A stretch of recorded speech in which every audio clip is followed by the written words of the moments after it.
Hello everyone, I am Monika Sharma. Today I will start General Knowledge of Class 8th. This is your book Knowledge Zone, a book of general knowledge, and this is the front page of your book. And this is content of the book. The unit first is Me and My World, in which introduce yourself. First one, Greenie's Wise World, words on safety. The second one, the third one is being safe, and the fourth one is what is your hobby. Unit second is India our country, India के बारे में पढ़ने वाले हैं, ठीक है, unit second में।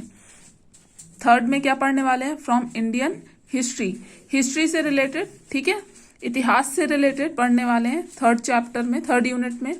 Fourth में क्या है, अराउंड द वर्ल्ड, वर्ल्ड में क्या हो रहा है, वर्ल्ड में क्या क्या चीजें हैं ये, ठीक है, ये यूनिट फोर्थ में पढ़ेंगे। फिफ्थ में क्या है, from world history, world history से रिलेटेड कुछ होगा इसमें, वो पढ़ेंगे, ठीक है, जैसे यूएसएसआर क्या है, रोम क्या है, यूनाइटेड किंगडम क्या है, जिसको आप इन शॉर्ट बोलते हो लंदन, ठीक है, लंदन इसकी क्या है, कैपिटल है।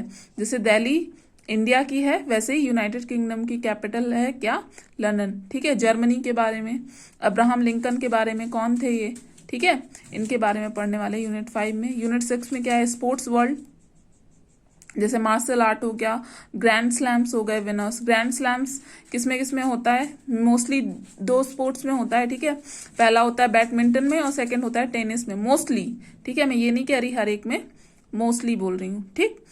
स्पोर्ट्स स्टार्स कौन कौन से हैं, ठीक है, sports quiz, game of hockey के बारे में, रियो ओलंपिक के बारे में, ठीक है, कि कब हुआ ये, और इसके अलावा इंडिया की क्या पोजीशन थी रियो ओलंपिक में, ठीक है, कॉम्बैट स्पोर्ट्स और द गेम ऑफ कार्ड्स, ये पढ़ने वाले हैं। यूनिट 7 में क्या पढ़ने वाले हैं, आर्ट एंड एंटरटेनमेंट। यूनिट 8 में साइंस एंड एनवायरनमेंट, ठीक है, ये पूरा डिटेल में होगा, ठीक। यूनिट 9 में क्या पढ़ने वाले हैं, प्लांट एंड एनिमल किंगडम के बारे में, और यूनिट 10 में लॉजिकल थिंकिंग। आज मैं स्टार्ट कर रही हूँ यूनिट फर्स्ट। यूनिट फर्स्ट में क्या है आपका, me and my world. This is unit first, सब पार्ट फर्स्ट, ओके। यूनिट 1 का ही ये पार्ट है, इंट्रोड्यूस योर सेल्फ। अब देखो इसमें क्या है, सबसे पहले तो बुक की बात कर लेते हैं, उसके बाद मैं समझाती हूँ आपको।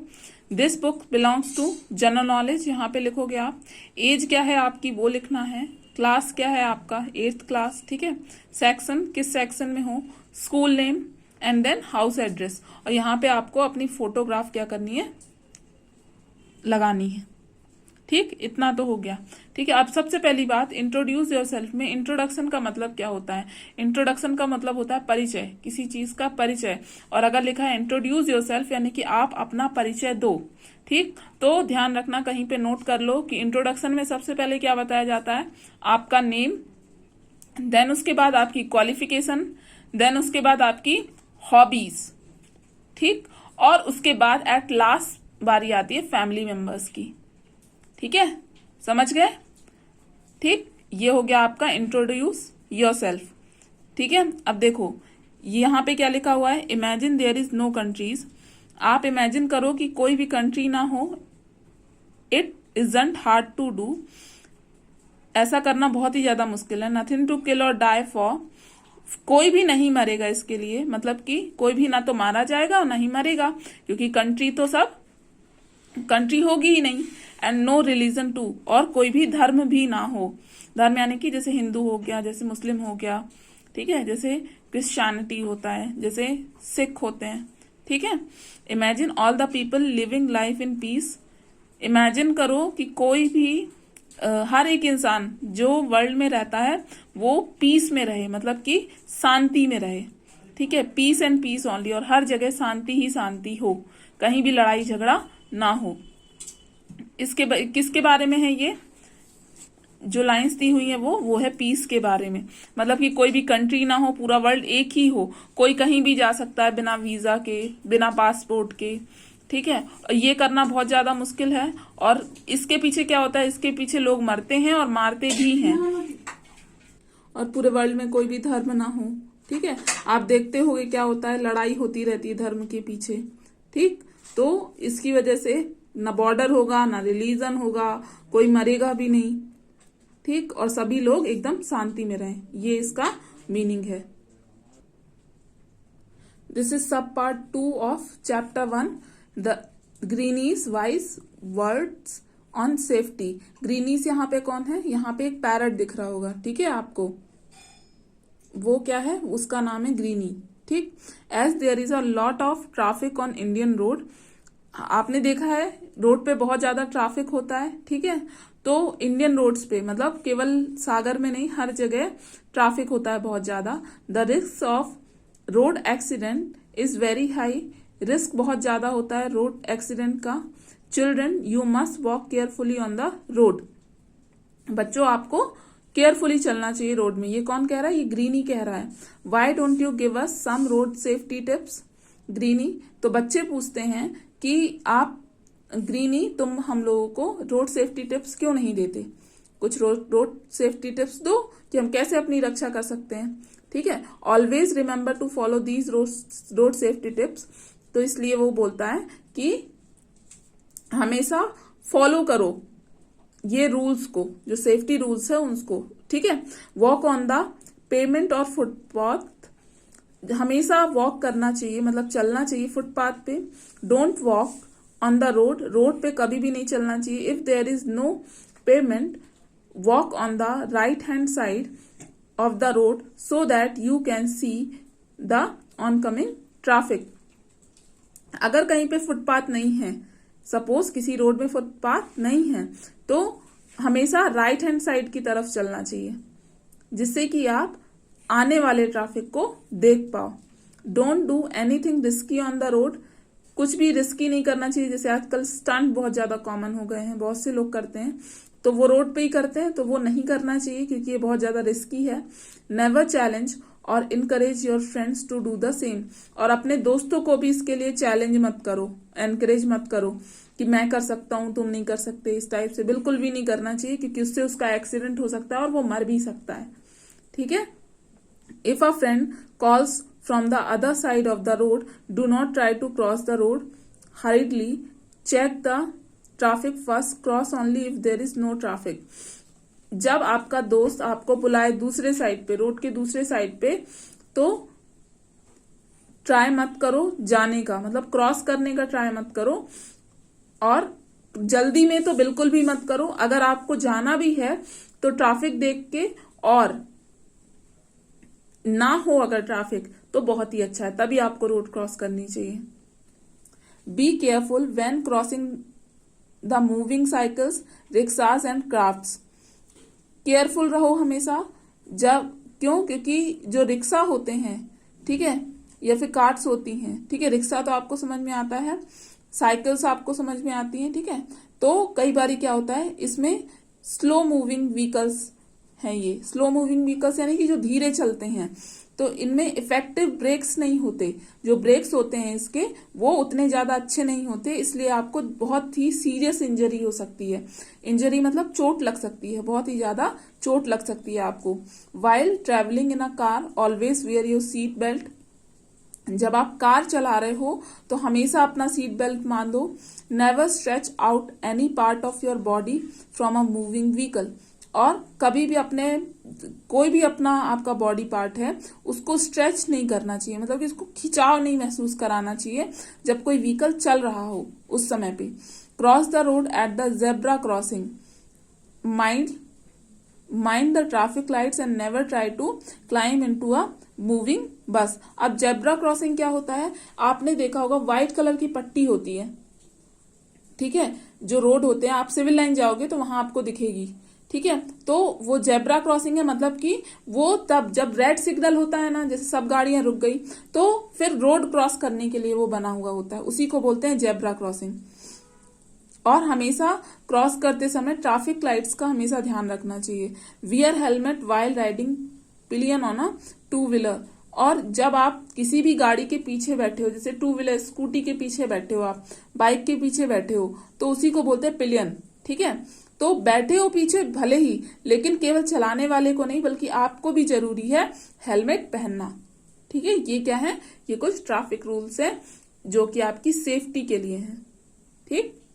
दिस इज सब part 3 of chapter of unit first being safe. अब देखो इसमें क्या है, इसमें कॉलम ए दिया हुआ है और कॉलम बी दिया हुआ है।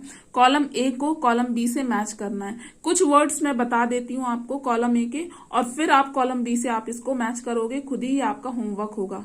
ठीक है, अब देखो हाईली फ्लेमेबल, फ्लेमेबल का मतलब क्या है, जो बहुत जल्दी आग पकड़ लेता है।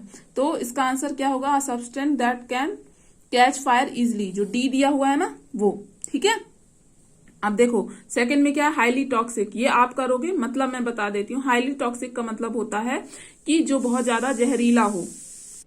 थर्ड क्या है आपका, बायोहजार्ड। बायोहजार्ड का मतलब होता है कि जो लोगों के लिए क्या हो, नुकसानदायक हो, जो जीव जंतुओं के लिए नुकसानदायक हो, उसको बोलते हैं बायोहजार्ड। ठीक है, हजार्ड का मतलब जो जहरीला है, जो नुकसानदायक है। ठीक है, रेडियो एक्टिव मटेरियल मतलब जिससे रेडियो एक्टिव रेज निकलती हैं, वो होता है रेडियो एक्टिव मटेरियल। इसका मैं बता देती हूँ आपको, इसका है B, the substance emit radiation that can damage cells and cause cancer. ठीक है, अब देखो फिफ्थ क्या है, हाईली कोरोसिव। ये आप करोगे। एक्सप्लोजिव, एक्सप्लोजिव यानी कि जैसे फायर क्रैकर्स। फायर क्रैकर्स मतलब जैसे बम पटाखे बोलते हैं उसको हिंदी में। ठीक है, एनवायरमेंटल हजार्ड। एनवायरमेंटल हजार्ड यानी कि जो आपके पर्यावरण को नुकसानदायक हो। कर लोगे ये? ठीक है, मैच कर लेना, ना बने तो फिर मुझे मैसेज करना, मैं बता दूंगी। यूनिट फर्स्ट आपके टीटी फर्स्ट में भी आएगी। This is chapter 4 which means that sub part 4 of chapter 1 unit 1। Okay, अब देखो व्हाट इज योर हॉबी। अब इसमें हॉबी के बारे में बताया गया है। हॉबी यानी कि क्या आपको पसंद है, क्या करना आपको पसंद है। ठीक, अब यहां देखो, यहां नीचे कुछ वर्ड्स दिए हुए, ये वर्ड्स दिए हैं। ठीक है, ये वर्ड्स दिए हुए हैं और यहां पे आपको कुछ क्वेश्चन है। ठीक है, अकॉर्डिंग टू क्वेश्चन आपको मैच करना है कि कौन सा राइट वर्ड उस क्वेश्चन के लिए आंसर होगा। ठीक, read the clues and name the hobby by choosing answer from the help box. ये हेल्प बॉक्स दिया हुआ है और इसमें दिए हुए हैं। ठीक है, आपको ना दिख रहा हो कोई दिक्कत नहीं है, मैं स्पेलिंग भी बोल रही हूं और आपका प्रोनाउंसिएशन भी बोल रही हूं। ठीक, फर्स्ट क्या है, the hobby of collecting and study currency. किसी भी करेंसी को कलेक्ट करना, जैसे पुराने नोट होते हैं या फिर पुराने सिक्के होते हैं, किसी की हॉबी होती है उसको कलेक्ट करना, उसको रखना अपने पास और उसकी स्टडी करना, तो उसको क्या बोलते हैं, उसको बोलते हैं न्यूमिस्मैटिक्स। क्या बोलते हैं, न्यूमिस्मैटिक्स। स्पेलिंग है NUMISMATICS। ठीक, समझ गए question and answer. The hobby of collecting and studying postage. किसी की हॉबी होती है पोस्टेज को कलेक्ट करना और स्टडी करना उसकी, पोस्टेज। ठीक है, इसका आंसर क्या है, फिलेथैली। स्पेलिंग है PHILATELY। ठीक है, यहां नीचे भी दिया हुआ है, ये देखो, ये दिया हुआ है, ये दिया हुआ है, ये लिखा हुआ है ये। ठीक, थर्ड वन देखो, the hobby of collecting shells of varied shapes colours and size. किसी की हॉबी हो सकती है कई तरह के सेल्स को कलेक्ट करने की। अब सेल्स मतलब जैसे आप समुद्र के आसपास जाते होगे तो वहां पे आपको सेल्स दिखती हैं, सीप दिखती है ना, मतलब जो शंख आकार का रहता है। तो कई लोग उसको क्या करते हैं, डिफरेंट शेप्स के जो सेल्स होते हैं उसको कलेक्ट करते हैं, उसको कलर करते हैं, उसके साइज को। ठीक है, डिफरेंट डिफरेंट साइज के सेल्स को कलेक्ट करना, तो इसको बोलते हैं कॉन्कोलॉजी। कॉन्कोलॉजी। ठीक है, CONCHOLOGY, ये फर्स्ट वाला। ठीक, ये थर्ड का आंसर है। फोर्थ क्या है, the hobby of collecting match box that may have interesting labels on them. कई लोगों की हॉबी होगी, कई लोगों की हॉबी होती है कि मैच बॉक्स को कलेक्ट करना जिसमें डिफरेंट डिफरेंट लेबल्स यूज किए गए हैं, तो उसको क्या बोलते हैं, फिलुमेनी। लास्ट है, ये वर्ड जो दिए हुए हैं इसमें लास्ट है, ये है PHILLUMENY। फिफ्थ क्या है आपका, the hobby of collecting and studying different kinds of post card, तो डेल्टियोलॉजी इसका आंसर है। ठीक है, पोस्ट कार्ड को कलेक्ट करना, उसकी स्टडी करना। The study of collecting autographs और सिग्नेचर ऑफ सेलिब्रिटीज। ठीक, अब देखो ये मैं अभी नहीं बता रही हूं, ये आपका है होमवर्क। ठीक है, कि इतने सारे सेलिब्रिटीज को आप देखते हो, और तो सेलिब्रिटीज के ऑटोग्राफ या फिर सिग्नेचर को कलेक्ट करना अगर किसी की हॉबी है तो उसको क्या बोलते हैं, इसलिए मैंने इसको होमवर्क में दिया है। तो सेलिब्रिटीज को तो आप देखते ही होगे, ठीक। The person whose hobby is to collect sand samples from around the world. किसी पर्सन की अगर हॉबी है कि सेंड सैंपल्स को कलेक्ट करना पूरे वर्ल्ड से, सेंड सैंपल यानी कि रेत का सैंपल, ठीक है, तो उसको क्या बोलते हैं, उस व्यक्ति को क्या बोलते हैं, उस पर्सन को क्या बोलते हैं, उसको बोलते हैं